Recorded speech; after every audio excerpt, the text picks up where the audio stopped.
How to move all item stacks in Minecraft. So let's say I have a chest right here. Then normally what you would do is just simply left clicking on the item and dragging it one by one to the chest.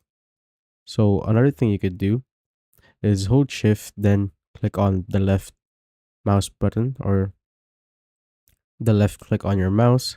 So shift then left click and it will be moved to your inventory or vice versa, just like so.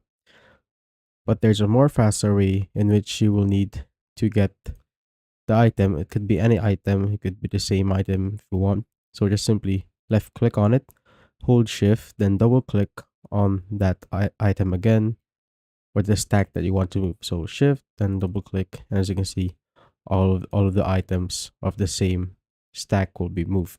So I'm gonna do it again. Left click, hold shift, then double click on the item, and it will all be moved.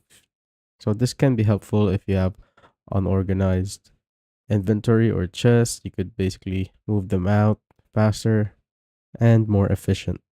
And that's how you basically move all item stacks in Minecraft.